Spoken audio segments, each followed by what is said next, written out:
I always thought I had a good handle on life. I worked hard, stayed out of trouble, and avoided drama whenever possible. At 32, I had a stable job as a legal assistant at a mid-sized law firm in San Diego, a cozy one-bedroom apartment I adored, and a decent savings account that provided a sense of security.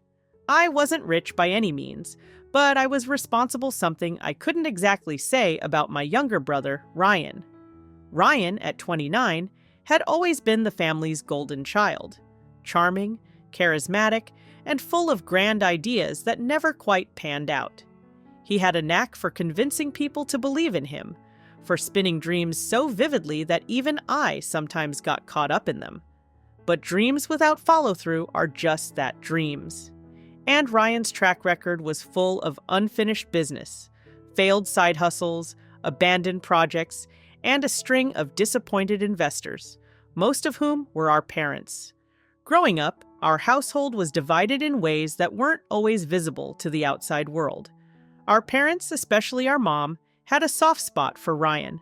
I was the practical one, the steady rock, while Ryan was the adventurous spirit with so much potential. He was the one they cheered for at his soccer games, the one who got a new car for his 18th birthday, while I quietly saved up for a used one. Not that I ever complained much, I prided myself on my independence, but deep down, I knew the scales had never been balanced. It didn't surprise me when Ryan decided to open a restaurant 2 years ago. The Coastal Bite, he had declared excitedly over a family dinner, eyes gleaming with enthusiasm. It'll have a beachy, laid-back vibe with fresh seafood and craft cocktails. People will love it. Mom and Dad had been over the moon, despite their dwindling retirement savings. They refinanced their house to help him get started, and Ryan poured every dime he had, along with an assortment of loans and credit lines, into making it a reality. The restaurant was beautiful, I'll give him that. Sleek wood paneling, a gorgeous outdoor patio, and a menu that featured some truly mouth-watering dishes. For the first few months, business was booming. Tourists flocked in, locals raved about the ambiance, and Ryan strutted around like a king, basking in his success. But anyone who knew him well could see the cracks forming. He was great at marketing, at being the face of the business, but the day-to-day operations? Not so much. Bills piled up, his suppliers grew impatient, and the staff turnover was staggering. Ryan treated it all like a minor inconvenience, convinced he'd figure it out eventually. Whenever I visited, I couldn't help but notice the empty tables creeping in during peak hours, the way his smile didn't quite reach his eyes anymore. I offered my advice gently, of course, but Ryan brushed it off. "I've got it under control, Mags," he'd say, using the childhood nickname only he could get away with. "I just need a little more time." Then there were the family loans. Our parents kept writing him checks, dipping further into their savings. Whenever I expressed concern, Mom would wave me off with a tight smile. "Ryan's got a good heart. He just needs support." Dad, ever the pragmatist, wasn't as easily convinced, but he still went along with it. I kept my distance financially, wary of being sucked into the same cycle. Despite everything, I loved my brother. Sure, he was reckless, but he wasn't malicious. That's why I never expected him to cross the line the way he did. It all started with a simple phone call on an otherwise uneventful Tuesday afternoon. I was at work, reviewing contracts, when my phone buzzed with an unfamiliar number. "Ms. Sanders?" the voice on the other end asked. "This is Mark from Wells Fargo Collections. We're calling about the overdue balance on the $20,000 business loan under your name." I froze, my mind racing. "I'm sorry, what loan?" "The one for the Coastal Bite, co-signed by you and Ryan Sanders." My stomach dropped. Co-signed? I hadn't signed anything. For a moment, I thought it was some kind of mistake. A clerical error, maybe, but deep down, I already knew the truth. Ryan, my brother, the charming, irresponsible dreamer, had crossed a line I never thought he'd cross. I hung up and stared at my desk, my hands trembling. He had forged my signature. And just like that, My carefully built world, my sense of security, started to crumble. I sat in my car outside the Coastal Bite, staring at the glowing neon sign with a mix of anger and disbelief. I could still hear the bank representative's voice echoing in my head, calm and businesslike as he confirmed the details of the loan. My name, my credit, $20,000. I hadn't signed a damn thing, and yet here I was, tangled in Ryan's mess. Taking a deep breath, I stepped out of the car and marched inside. The restaurant was nearly empty, save for a few scattered customers. The once bustling atmosphere was gone, replaced with an awkward silence and the faint sound of a stressed-out server arguing with the kitchen staff. The place looked tired.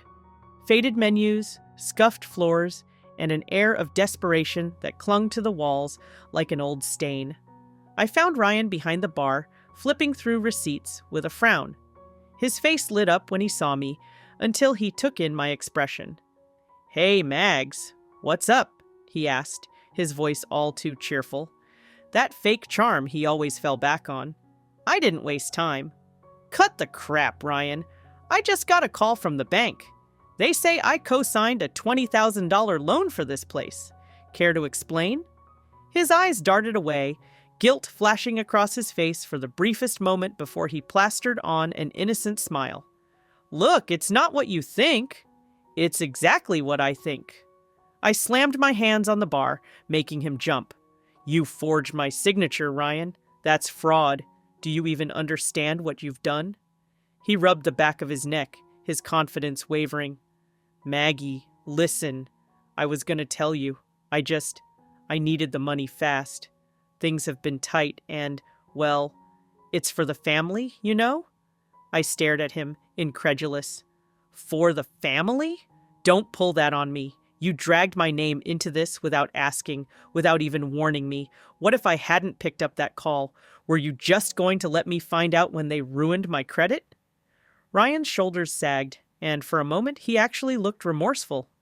"I didn't think it'd get this bad," he muttered. "I just needed a little boost to get things back on track. The restaurant's been slow, and I figured if I could hold out a little longer, things would turn around." I shook my head, swallowing the lump of frustration rising in my throat. "And what if they don't? What's your plan then, Ryan? Were you going to forge Mom and Dad's signatures next?" He opened his mouth, but no words came out. Taking a deep breath, I crossed my arms. "You're going to fix this. Now. We're going to the bank together, and you're going to tell them the truth." His eyes widened in panic. "Maggie, no! If you do that, they'll shut me down. I can fix it, I swear. Just give me time." "Time?" I let out a bitter laugh. "You've had time, Ryan, and now I'm the one who has to clean up your mess. If you don't own up to this, I will take legal action." His face paled. "Come on, Mags. Don't do this to me." "I'm your brother!" I felt my hands tremble slightly, but I clenched them into fists at my sides. "You did this to yourself, Ryan." My voice was low but firm. "Family or not, I'm not letting you drag me down with you." Silence stretched between us, the weight of reality finally settling over him. I could see the wheels turning in his head, but I was done waiting for him to figure things out. I turned on my heel and walked out the door, my heart pounding. The damage had been done, and I had no idea how deep the consequences ran. But one thing was clear. I wasn't going down without a fight. The drive home from the Coastal Bite felt longer than usual, my thoughts swirling with anger and disbelief. I couldn't believe Ryan had done this to me. I should have seen it coming. The late-night texts asking for a little help, the vague reassurances that things were getting better, and the way he always brushed off my questions about the restaurant's finances. I had ignored all the warning signs, hoping he'd finally learned to stand on his own. By the time I pulled into my apartment complex, my hands were shaking. I couldn't let this slide. If Ryan thought I was going to quietly accept being roped into his disaster, he was sorely mistaken. I needed a plan. I spent the next morning gathering every document I had with my signature rental agreements, bank forms, old job contracts, anything that could prove what my real signature looked like. Then I called the bank. Mark, the same collections rep who'd called me initially, sounded surprised when I requested a fraud investigation. "We take these matters seriously, Ms. Sanders," he said. "You'll need to file a police report as well." A police report? The thought made my stomach churn. Reporting my own brother?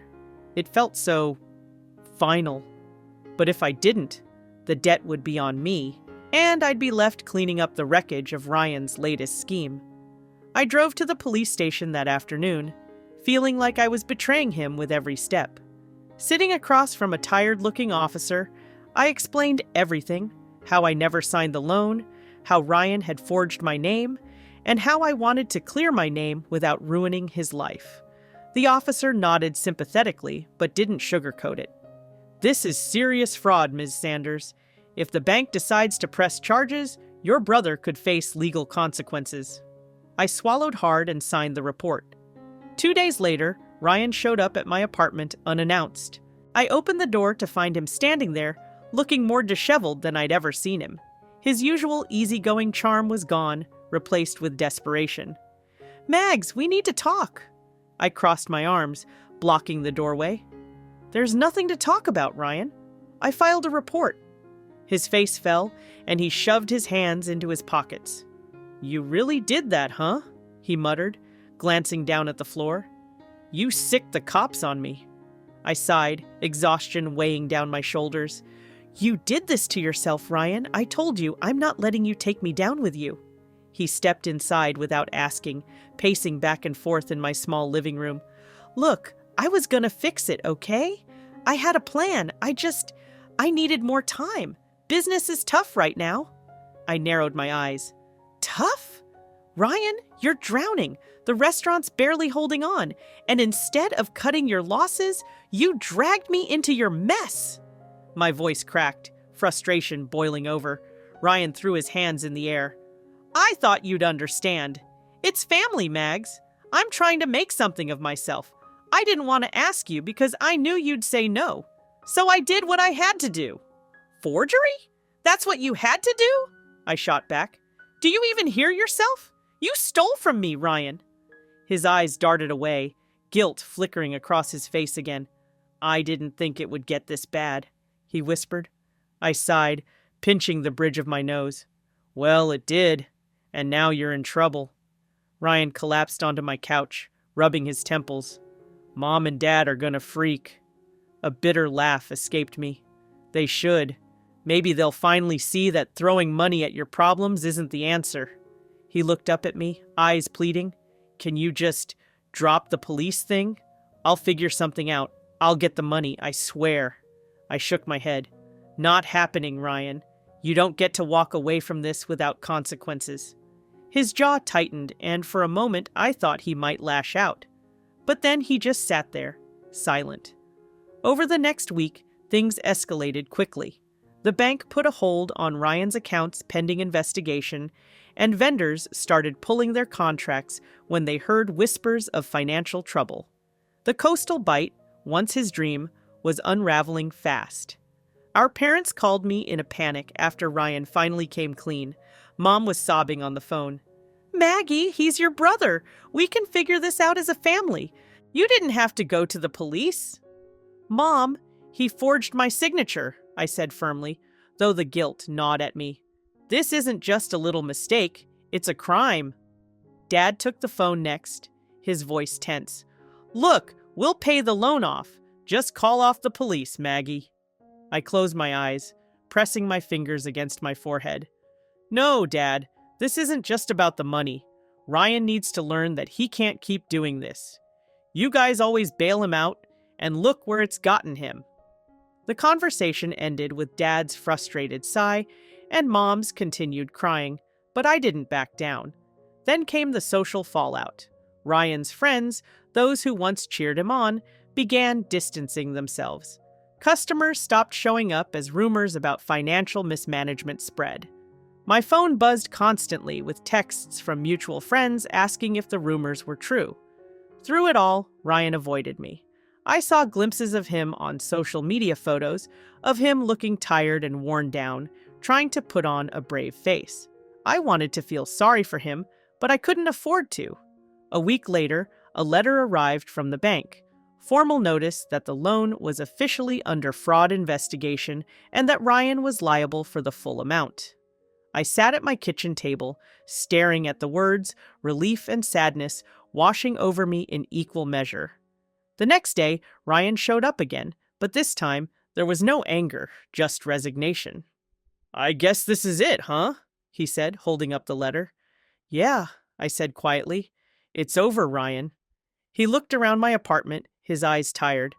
"I'm sorry, Mags. I really am." I nodded, swallowing the lump in my throat. "I know, but sorry doesn't fix this." Ryan exhaled shakily. "I know." As he left, I watched him go, wondering if this would finally be the lesson he needed. I hoped so, for his sake and mine. The day of reckoning arrived faster than I expected. The bank had finished its fraud investigation, and they were taking action against Ryan. When I got the call confirming they were pursuing legal steps to recover the $20,000, I felt an odd mix of relief and sadness. I knew it was coming, knew it had to come, but facing the reality of what it meant for my brother still hit hard. He had crossed a line, and now he had to face the consequences. The final straw came when the bank called me to attend a meeting alongside Ryan to discuss the next steps. Sitting in that cold, sterile conference room, I watched as Ryan fidgeted in his chair, bouncing his knee up and down. He wouldn't meet my eyes. The bank manager, a sharp-looking woman in her 50s named Ms. Harper, sat across from us, her expression neutral but firm. "Mr. Sanders, we've confirmed that the loan application submitted under your sister's name was fraudulent. We have the evidence, including signature analysis and inconsistencies in the documentation." Ryan swallowed hard, his face paling. "Look, I didn't mean for this to happen," he mumbled, hands clenched on the table. I needed help." Ms. Harper didn't flinch. "Intent does not negate fraud, Mr. Sanders. The fact is, Ms. Sanders here had no knowledge of this loan, and now the liability falls squarely on you." She turned to me, offering a small, almost sympathetic nod. "Ms. Sanders, as you've officially reported this incident, your liability is being removed. We'll be holding Mr. Sanders solely responsible for repayment." I exhaled the breath I didn't realize I'd been holding, one weight off my shoulders. Ryan, on the other hand, looked like he was going to be sick. I can't pay it back. Not right now. The restaurant's struggling." Ms. Harper cut him off smoothly. "Then I suggest you seek alternative arrangements. The bank will pursue collection and, if necessary, legal action to recover the funds. Your business assets will be assessed." I could see Ryan struggling to keep his composure, his jaw tightening, hands gripping the chair like it was the only thing holding him together. I leaned forward, my voice calm but unwavering. "Ryan, you need to understand something. This isn't just about the money. You stole from me. You put my future at risk. And now you're going to have to deal with the fallout." He looked at me then, eyes wide and pleading. "Mags, come on! You know I didn't mean it like that." I shook my head. "Intent doesn't matter anymore, Ryan. You did this. Now fix it." The meeting ended with Ryan being handed official documents outlining repayment plans and possible asset liquidation. His hands trembled as he signed the acknowledgement forms, his head hanging low. I felt no satisfaction, only exhaustion.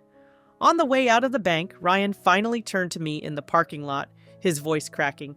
"So, that's it? You're just gonna leave me to deal with this?" I crossed my arms, staring at him. "I am dealing with it, Ryan. I spent years cleaning up after you, and I'm done. You need to grow up. This mess? It's yours now." His eyes flashed with a mix of anger and desperation. "Mom and Dad won't let this happen. They'll help me." I laughed bitterly. "Maybe, but even they can't bail you out of everything, Ryan. Not this time." I turned to leave, but his voice stopped me. "You hate me now, don't you?" I paused, swallowing hard before answering. "I don't hate you, Ryan, but I don't trust you anymore, and that's worse." Without another word, I walked to my car, leaving him standing there in the parking lot, his shoulders slumped in defeat.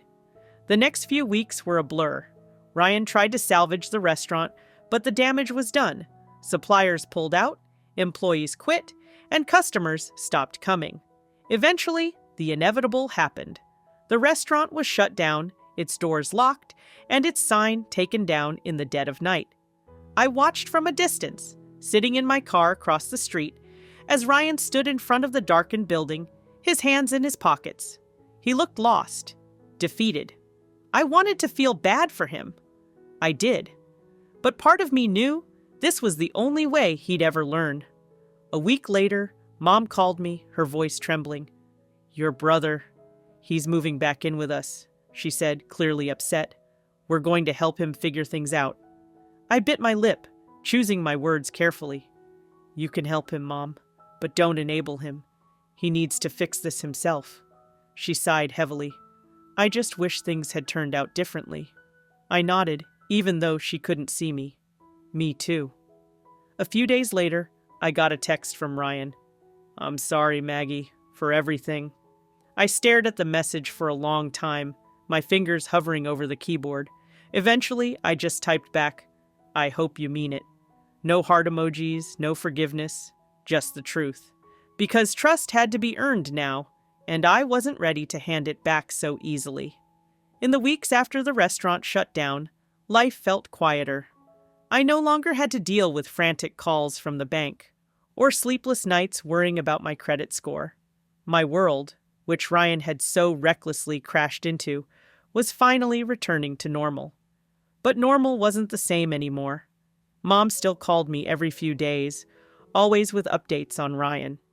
"He's looking for jobs, Maggie," she said one evening, a hint of forced optimism in her voice. "It's been hard, but he's trying." I wanted to believe her, but I'd heard this story too many times before. "That's good, Mom," I replied, keeping my voice neutral. I wasn't going to be the one to pick up the pieces this time. Ryan, to his credit, kept his distance.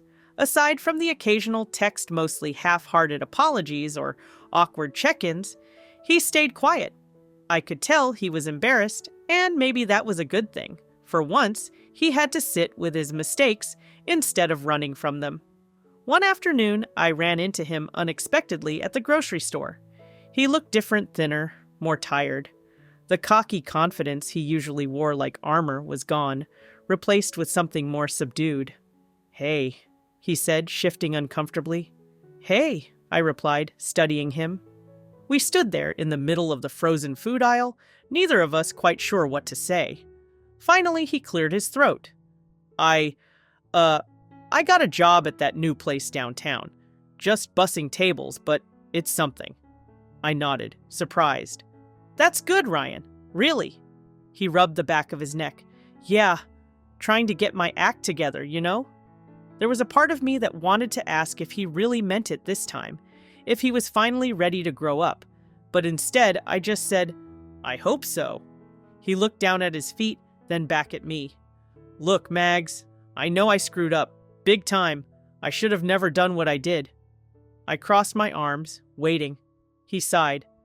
"I don't expect you to forgive me, but I'm gonna pay you back. Every cent." That caught me off guard. "Ryan, No," he interrupted, holding up a hand. "I mean it. I owe you that much." For the first time in a long time, I saw something real in his eyes. Not just the usual charm or empty promises, something deeper. Regret, determination, maybe even a little shame. "Okay," I said finally, offering a small nod. "I'll hold you to that." He gave me a weak smile. "You always do." As he walked away, I stood there for a moment, processing. It wasn't an apology that fixed everything, but it was a start. In the months that followed, I focused on myself, something I hadn't been able to do in a long time. I started taking weekend yoga classes, spent more time with friends, and even took a solo trip to Napa, something I'd always put off because of family drama.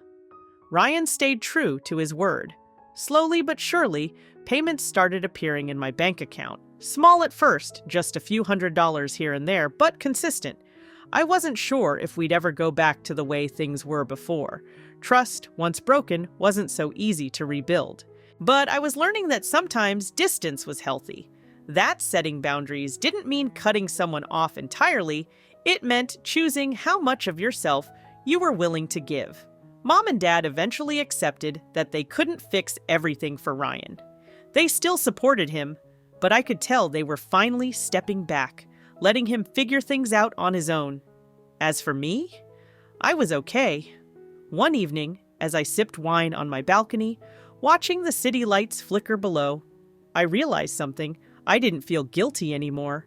Not for walking away from Ryan's mess, not for letting him face the consequences, and not for finally putting myself first. And that was the most freeing feeling of all. A year later, life had settled into something that felt good. I had finally paid off the last of my lingering worries, both financial and emotional. Ryan was still working at the restaurant downtown, now as a floor manager. And while we weren't exactly close, we were civil. He still sent payments, and though part of me doubted he'd ever fully repay the debt, I appreciated the effort. Mom and Dad had finally stopped treating him like a fragile child, and for once, family gatherings felt less tense. There was no elephant in the room, just an unspoken understanding that we had all learned something. One afternoon, I got a text from Ryan. Thinking of starting something new, for real this time. I stared at it for a moment before replying, then do it right this time. It wasn't a perfect ending, but it was enough. And for the first time in a long time, I believed he might just figure it out.